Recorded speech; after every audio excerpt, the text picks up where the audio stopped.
Welcome back to Sales Leaders Weekly Debrief.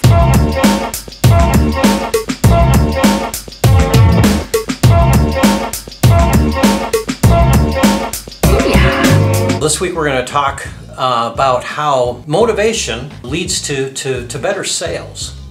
And you know, what really started me on this process was seeing other salespeople and how they were so successful in what they did, and early days of my struggle, 20-30% closer. And it dawned on me when I would go in to purchase anything, a big ticket item, when I actually came down to the purchasing part of it, I never made the decision based on what the salesperson told me to do. The decision was always mine. If I thought it made sense to me, I did it. And it was funny because sometimes I would buy and sometimes I wouldn't buy from that salesperson. And I always wondered why it was that I did sometimes and other times I didn't. And that was where I connected the two. It was because the person that was sitting across from me had the same reasons for buying that I did. They were motivated in the same way that I was, and that spoke to me. And then I think about that, well, 20-30% closer I was, about 20-30% of the people out there think the same way I do. Yep. I think, that was a big aha moment for me, was realizing that people want to buy, they don't want to be sold to. Mm-hmm. And when you can present your product or service to them in a way where they see for themselves how it's really going to benefit them and their lifestyle, and they make the decision to purchase, it's like giving them the keys to the kingdom, because your close rates are going to go skyrocket through the roof, ASP is going to go through the roof, your return rate's going to come down to next to nothing, because when somebody else makes the decision that they really want to buy it and they know they weren't pressured into doing it, they walk out a happy customer. That's when you get referrals, and ultimately the salesperson really feels good too, because ultimately customers are super happy. So talking to somebody, understanding those three branches is, if they're a security person, they gotta know definitely that this is what they need to do. They have to understand that there is no reason to believe there isn't anything else that'll work for them. If they're diversity, then it's got to inspire something new in their life. And you have to understand those two things to show it to them in a way that'll pad their security or pad their diversity. So what you're talking about really is being able to understand, as we talked about in the previous session about those three branches, and understanding how somebody is running their life based off of those three branches, or their configuration for life, so to speak. So are you telling me that you really can, in the moment, somebody that you don't know, that you really can have a conversation with them and pinpoint what branches of life are important to them and really speak to them in that manner, that easily? You can't unless you actually ask the right questions to get to that point. Okay. And asking the right questions, you have to find out what they're passionate about in their life. When they're passionate about something, it's because that passion in their life is meeting their three branches perfectly for them. And that's why they constantly go to that. If you ask them what they're passionate about and why they're passionate about it, they'll tell you exactly what's important to them, why that social event or whatever it is that they're passionate about meets their three branches, and how it meets their three branches, and they'll tell you exactly how you have to present to them if you want to influence them to make a change in their life based on the service you're providing or what you're selling. So you're telling me that if somebody's coming in to buy a TV, that you can talk to them about their passion and link the TV to their passion? Certainly, because the reason they're coming in is because their current situation isn't meeting their needs. Otherwise, they wouldn't be coming in to see you. There's some reason why they're coming in to see you. If their TV was hitting everything they needed at home, would they be there? No, they're getting their necessities met already. Right, and I think that's interesting you bring that up too, because you get a chance to, so many times when we're sitting in front of salespeople and they had somebody that was there for an appointment and they leave, the person set the appointment, they came in for the appointment, and then they left, and then you ask them, well, what happened? Oh, they weren't a buyer. So wait a minute, they made the appointment, they took time out of their day to come and see you, they're not a buyer. And I think that's so many times because salespeople are importance driven, right? We talk about the living in the heart aspect of the three branches, is that we want to make the excuse, well, it wasn't because I wasn't good enough to close the sale, it's just that they weren't a buyer. When really it comes down to we didn't take the time to really understand what was important to them. And I think that's the danger of going through a process that's so scripted that all you're doing is talking. When you're not really asking questions, when you're just hammering in on, this is what I need to say every time, and I'm just going to generalize pitch it, and what do you say? So what you're saying is you not only have to understand that person across from you and what's important to them, but you have to understand what's important to you also, so you can represent things in the right way? Yeah, I think, in order for you to be able to be effective, that whole comment, know thyself, right? You got to know what you're trying to get out of the same interaction that you're having with the client. The client's got to know that they're getting out of the interaction what they need out of it, and ultimately that's what causes them to say, yep, I think this decision is a good one. The other thing that we have to keep in mind with all of this also is that understand what's going on with that person across from you. If you're already there, you don't need to overthink it. If they're obviously involved with the conversation you're going with, you're speaking in their language already. It's when you're really having a tough time connecting with them.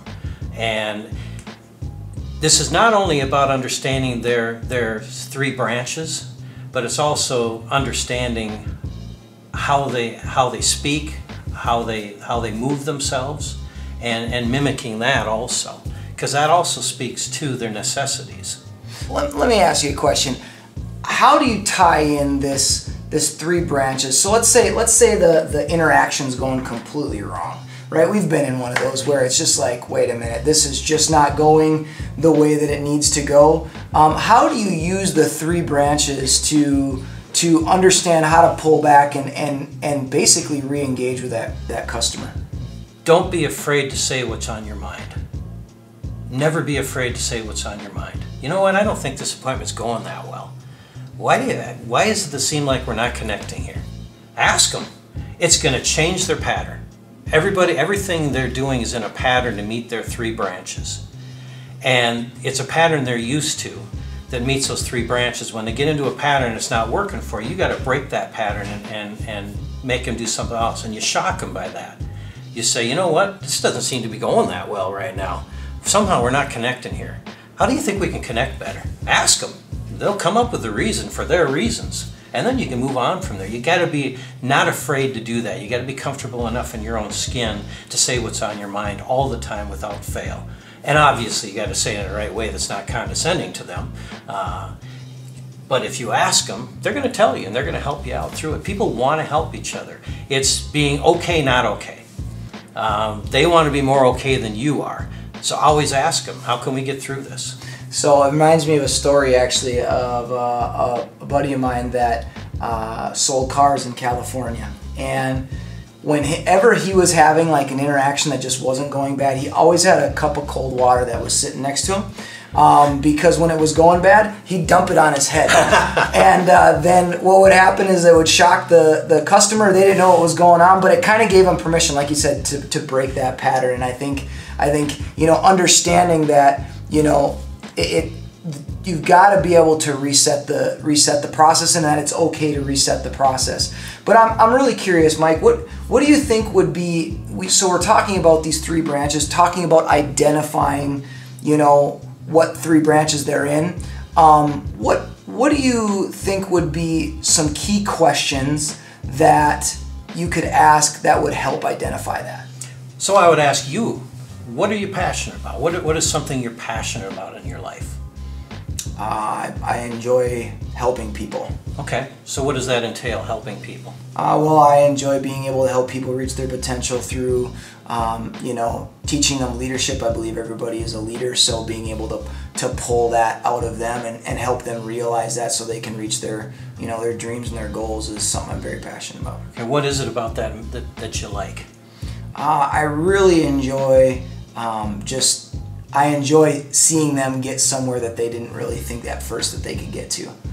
Okay, so that would tell me that variety is something that's definitely important to you, diversity, and when they get to that point, what does that mean? When they get to the point that they're doing what they love, it means that I did a good job. It means that I did what I should have done. Okay, and why is that important to you? Because I want to be able to do what I say I'm going to do. So if I'm going to tell somebody that I'm going to help them, I want to make sure I do what I say I'm going to do. Okay, so that really gives you a number of strengths, actually. We always hear a salesperson is always the easiest sell, because usually salespeople have a lot of different parts of the three branches that they're motivated by, so it's easy for them to be motivated. So that tells me a little bit of importance. You want to be the one in their life that brings that out of them, and that's importance. Plus, you're a little relational in that also. It's about connecting with them. You talked about a little bit of connection there. So those are the questions you ask, and how would you know you've done a good job? They get the result they want. Okay. So it's a little external at that moment for you also. Mm-hmm. So those are key ingredients to knowing how I'm going to motivate you. So if I'm going to motivate you, I know that it has to be something that's going to bring variety to you. I have to know that it's going to be something that's going to bring importance to you, and at the same time meet your relational aspect for you. And in this moment in time, it has to be about others. It has to be outward. Now you could be inward at a certain time, but you depend on the questions for that. Mm-hmm. So are you saying that because that happened within 1 to 2 minutes, are you saying literally within 1 to 2 minutes you could be able to identify this with pretty much anybody? I can at this moment in time because I've done a lot of practice on it, but somebody new to this expects to be able to do that right away. It used to take me 15 to 20 minutes of questions to get all those right. You have to be persistent about this, and you have to let it come to you. It's not something that happens overnight. Yeah. It takes a lot of practice to get to this point. Yeah, and it's crazy because I know that, you know, when you and I were really going through this process and learning it, I mean, it was remarkable to me, the close rates we were seeing, you know, with ourselves, and then watching people that were struggling, and literally within about, you know, 1 to 2 weeks of going through this with them, and then practicing it and really getting comfortable with it. I mean, their close rates were up 20, 30, sometimes 40% just by understanding this model. So, you know, I definitely know that understanding what motivates or what influences the person across the table from you is definitely going to make a huge impact in your sales numbers. Yeah, I remember when you started with me and you first started to learn this process, and I remember a comment you said to me once: I've never seen anybody close better than 70%. I didn't think that was possible. And then I heard the same thing from people you trained. They'd come to me and, you wouldn't believe what Jesse does. I haven't seen him miss one in a month. Mm-hmm. And they're just amazed by that, how you could do that. You know, the one thing too that I think is really remarkable about this is you and I have come from the industry we've been in the industry for a really long time. The number one thing people talk about is, what's the secret close? And you know, this is the secret close, because I remember when we were doing this and we were taking a look at when I was taking a look at the process and what you were doing, I remember coming to ask you and saying, you know, I'm waiting for you to do this secret close and you don't have to close. And that's the truth. Like, when you really do this process right, the customer is making the decision. There's no close. It's just like, what would you like to do? Let's do that. And if you motivate people properly, you're not having to worry about closing them, because they're going to close themselves, because all of a sudden they realize, hey, this is helping me get to where I want to go. And so because of that, I got to move forward. So the secret to all of this isn't actually a secret. It's just realizing that the importance has to be with them and not with you. And if you let them work their own way through it, That's what the real close is. Yeah, I think that's just it. You don't have to close once you help them make the decision that it is all about them and it's for their reasons. Case closed at that point. Absolutely. Thank you for joining us for another session of Sales Leaders Weekly Debrief. If you're a sales leader looking for some information on how to motivate people, go to our website, inspiredmotivatedleadership.com/3branches, and you can find a workshop that you can attend in your area. Hey, thanks for stopping over at Inspire Motivated Leadership's YouTube channel. If you like what you saw, don't forget to subscribe right here. And if you want to watch another episode, go ahead and click right here, and we'll see you next time.